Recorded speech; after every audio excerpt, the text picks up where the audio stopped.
Hello மக்களே! இன்னைக்கு செம்மையான ஒரு வேலைவாய்ப்போட தாங்க நான் உங்கள சந்திச்சிருக்கேன்.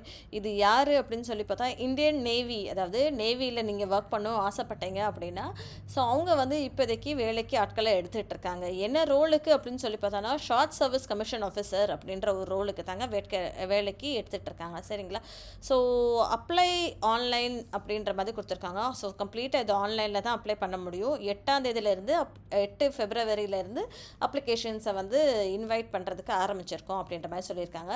கடைசி நாள் இது ஆன்லைன் அப்ளிகேஷனுக்கு எப்படி அப்படின்னா 25 பிப்ரவரி 2025 வரைக்கும் தான் அப்ளை பண்ண முடியும். இன்னும் கொஞ்ச நாள் தாங்க இருக்குது. ஸோ ப்ளீஸ் கடன்னு நீங்கள் நேவியில் சேரணும் ஆசைப்பட்டீங்களா அப்ளை பண்ணிக்கோங்க. அதுக்கு முன்னாடி என்னோட சேனலுக்கு ஃபர்ஸ்ட் டைம் வரீங்கன்னா ப்ளீஸ் இந்த மாதிரி ஜாப் ரிலேட்டட் விஷயங்கள் தெரிஞ்சுக்கணும்னு ஆசைப்பட்டீங்கன்னா மறக்காமல் சப்போர்ட் பண்ணுங்கள், சப்ஸ்கிரைப் பண்ணுங்கள். வாங்க டீட்டெயில்டாக என்ன எதிர்பார்க்குறாங்க அப்படின்றது இந்த வீடியோவில் நம்ம பார்த்து தெரிஞ்சுக்கலாம். என்ன அப்படின்னு சொல்லி பார்த்தோன்னா, அன்மேரிட் மேன் அண்ட் அன்மேரிட் விமென்ட்ட இருந்து தான் இந்த இது அப்ளைமே பண்ண முடியும் அப்படின்ற மாதிரி அவங்க சொல்கிறாங்க. சரிங்களா? இந்தியன் நேவி அகாடமி எலிமலா கேரளாவில் இருந்து தான் இந்த ஒரு எக்ஸ்பெக்டேஷன்ஸ் இருக்குது. கேண்டிடேட்ஸ்க்கு கவர்மெண்ட் ஆஃப் இந்தியாவில் ஒர்க் பண்ண மாதிரி இருக்கணும். அவங்க இந்த மாதிரி ஒரு குவாலிஃபிகேஷன் தான் எதிர்பார்க்குறாங்க. என்ன அப்படின்னு சொல்லி பார்த்தோன்னா, எக்ஸிக்யூட்டிவ் பிரான்ச் ஜிஎஸ்எக்ஸ் ஹைட்ரோ கேடர் அப்படின்ற ஒரு பிரான்ச்சில் தான் எதிர்பார்க்குறாங்க. ஸோ பிஇ பிடெக் எந்த டிசிப்ளினாக இருந்தாலும் ஓகே, நீங்கள் மெக்கானிக்கலாக இருந்தாலும் ஓகே, சிவிலாக இருந்தாலும் ஓகே, எந்த ஒரு டிசிப்ளினாக இருந்தாலுமே ஓகே, ஒரு 60% மார்க் இருந்தால் போதும் அப்படின்ற மாதிரி சொல்கிறாங்க. சரிங்களா? ஸோ 60% இன்க்ளூடிங் 8 ஹைட்ரோவில் ஒர்க் பண்ணுற மாதிரி இருக்குது. 60 வேக்கன்சி இருக்குது. 60% மார்க் வாங்கினா போதும். 60 வேக்கன்சி. சரிங்களா? அதில் men and women maximum of 10 vacancies GX and 2 vacancies in hydro அப்படின்ற மாதிரி கொடுத்துருக்காங்க. சரிங்களா? ஸோ ஏஜ் அப்படின்னு சொல்லி பார்த்தோன்னா 2001 2006 பிறந்திருக்கணும் அப்படின்ற மாதிரி அவங்க சொல்லியிருக்காங்க. வேறு என்ன போஸ்ட் அப்படின்னு சொல்லணும்னா, பைலட்டு, நேவல் ஏர் operation officer, air traffic controller அப்படின்ற ஒரு 3 ரோலுக்கு தாங்க எடுக்கிறாங்க. இதுவுமே நீங்கள் பிஇ பிடெக் எந்த ஒரு டிசிப்ளினில் வேணாலும் பண்ணியிருந்திருக்கலாம். மினிமமாக 60% மார்க் எடுத்திருக்கணும் அப்படின்ற மாதிரி அவங்க சொல்லியிருந்திருக்காங்க. அதுக்கப்புறம் 10th and 12th மினிமமாக 60% மார்க் எடுத்திருக்கணும். நீங்கள் உங்களோட இங்கிலீஷில் கிளாஸ் 10 and கிளாஸ் 12 அப்படின்ற மாதிரி இருக்குது. சரிங்களா? வேக்கன்சி எவ்வளோ இருக்குது அப்படின்னு சொல்லி பார்த்தோன்னா, பைலட்டுக்கு 26 பேர் எடுக்கிறாங்க. நேவல் ஏர் ஆப்ரேஷன் அப்படின்ற ஒரு ரோலுக்கு 22 பேர் எடுக்கிறாங்க. ஏர் டிராஃபிக் கண்ட்ரோலர் ஏடிசின்னு சொல்லுவாங்க இல்லையா? ஸோ அதுக்கு 18 பேரை எடுக்கிறாங்க. மேன் அண்ட் விமென் தான். சரிங்களா? ஸோ இந்த பைலட் ரோல் அப்படின்னுக்கு மேக்ஸிமமாக மென் அண்ட் விமென் 2 பேருமே அப்ளை பண்ணலாம் அப்படின்ற மாதிரி சொல்லியிருக்காங்க. ஸோ 2022 2027 பிறந்தவங்க இந்த ரோலுக்கு அப்ளை பண்ணலாம் அப்படின்ற மாதிரி சொல்லியிருக்காங்க. அண்ட் நேவல் ஏர் ஆப்ரேஷன் அப்படின்ற ஒரு ரோலுக்குமே 22 27 பிறந்தவருக்கு ஜனவரி 22 ஜனவரி சாரிங்க, நான் தப்பாகவே சொல்லிகிட்டு இருக்கேன். ஜான்வரி 2002 22 இல்லை 2002 to 2007 பிறந்தவங்க அப்ளை பண்ணலாம். சரிங்களா? அதே மாதிரி நேவல் ஏர் ஆப்ரேஷன் ஆஃபீஸர் அப்படின்ற ஒரு ரோலுக்குமே 2002 2007 பிறந்தவங்க அப்ளை பண்ணலாம் அப்படின்ற மாதிரி இருக்குது. ஏடிசி ஏர் டிராஃபிக் கண்ட்ரோலர் இருக்கு இல்லையா? அதுவுமே 2001 2005 பிறந்தவங்க அப்ளை பண்ணலாம் அப்படின்ற மாதிரி அவங்க சொல்லியிருந்திருக்காங்க. சரிங்களா? ஸோ அடுத்தது லாஜிஸ்டிக்ஸ்ன்ற ஒரு ரோலுக்குமே இருக்குது. ஸோ 28 வேக்கன்சி இருக்குங்க. பிஇ பிடெக் நீங்கள் எந்த டிசிப்ளினில் வேணாலும் பண்ணியிருந்திருக்கலாம். எம்பிஏ முடிச்சிருந்திருக்கலாம். இல்லை பிஎஸ்சி பிகாம் பிஎஸ்சி ஐடி நீங்கள் எதுவாக இருந்தாலும் okay. PG diploma in finance logistic supply chain அப்படின்ற மாதிரி எதுவாக இருந்தாலுமே ஓகே அப்படின்ற மாதிரி சொல்லியிருக்காங்க. MCA MSc with first class பண்ணியிருந்திருக்கணும்ன்ற மாதிரி எதிர்பார்க்குறாங்க. எதுவாக இருந்தாலும் okay, any degree is fine. அதுதான் அவங்க சொல்லியிருக்காங்க. BSc BCom BSc IT PG diploma finance லாஜிஸ்டிக்ஸில் இல்லை பிஇ பிடெக்கு ஏதோ ஒரு டிசிப்ளின்லையோ எம்பிஏ படிச்சிருந்தாலும் ஓகே அப்படின்ற மாதிரி சொல்லியிருக்காங்க. ஸோ இது 2001 2006 பிறந்தவங்க அப்ளை பண்ணலாம்ன்ற மாதிரி சொல்லியிருக்காங்க.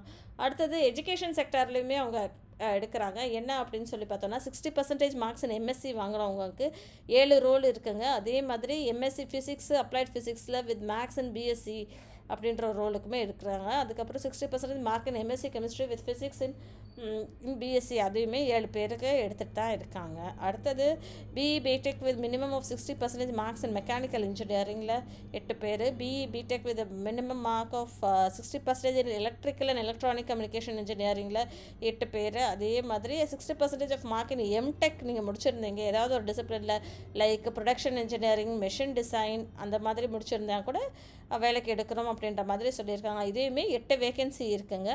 அதுக்கப்புறம் அப்படின்னு சொல்லி பார்த்தோன்னா இன்ஜினியரிங் பிரான்ச் இருக்கு இல்லையா, general service role engineering branch அவங்களுமே எத்தனை பேர் எடுக்கிறாங்கன்னு பார்த்தோன்னா டோட்டலாக 38 பேரை எடுக்கிறாங்கங்க. 38 பேரில் வந்து நீங்கள் வந்து mechanical mechanical engineering or mechanical engineering with automation, marine engineering, instrumentation engineering, production engineering, aeronautical engineering, control engineering, aerospace engineering, automobile engineering, metallurgy engineering, mechatronics engineering, instrumentation and control படிச்சிருந்தாலும் ஓகே அப்படின்ற மாதிரி சொல்லியிருக்காங்க. இந்த ஸ்ட்ரீமுக்கு மட்டும் தான் ஸ்பெசிஃபிக்காக வந்து இந்த ஒரு ரோலை எடுக்கிறாங்க. சரிங்களா.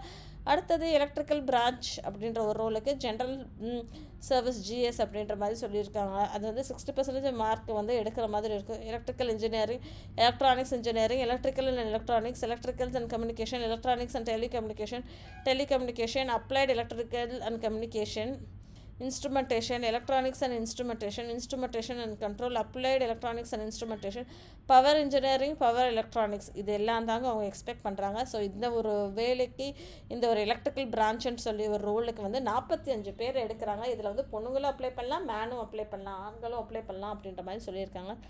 நேவல் கன்ஸ்ட்ரக்டர் அப்படின்ற ஒரு ரோலுக்குமே என்னென்ன குவாலிஃபிகேஷன் இருக்கணும் அப்படின்னு இதில் ஏதோ ஒரு ஸ்ட்ரீமை வந்து நீங்கள் அப்ளை பண்ணிக்கலாம். என்ன அப்படின்னு சொல்லி பார்த்தோன்னா mechanical with automation, civil engineering, aeronautical engineering, aerospace engineering, metallurgy, naval architecture, ocean engineering, marine engineering, ship technology, ship building, ship design, இவங்க எல்லாருமே அப்ளை பண்ணலாம் அப்படின்ற மாதிரி அவங்க சொல்லியிருக்காங்க. ஸோ 18 பேருங்க இந்த ஒரு போஸ்ட்டுக்கு அப்ளை பண்ணலாம். கிட்டத்தட்ட நிறைய வேகன்சிஸ் இருக்குங்க, நிறைய போஸ்டிங் இருக்குது, தாராளமாக அப்ளை பண்ணலாம். சரிங்களா.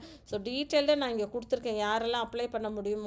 மினிமமாக வந்து 60% மார்க் தாங்க எதிர்பார்க்குறாங்க.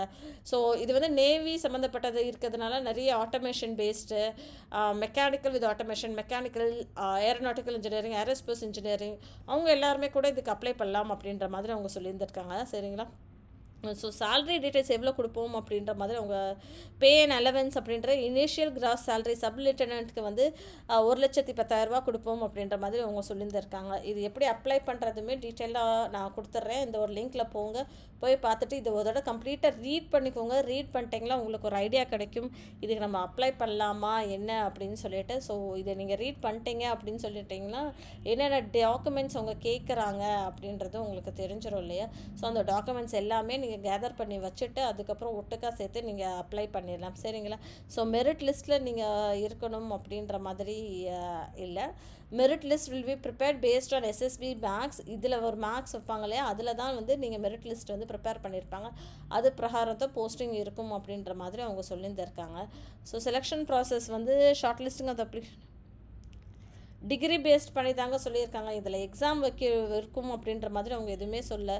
கம்ப்ளீட்டட் தி பிஇ பிடெக் அந்த மாதிரி தான் கேட்குறாங்க. டிகிரியில் நீங்கள் வாங்கின மார்க்கை பேஸ் பண்ணி தான் இருக்கும் அப்படின்ற மாதிரி அவங்க சொல்லியிருக்காங்க. வேறு தனியாக நம்ம வந்து எக்ஸாம் கண்டக்ட் பண்ணுவோம் அப்படின்ற மாதிரி அவங்க எதுவுமே சொல்லலைங்க.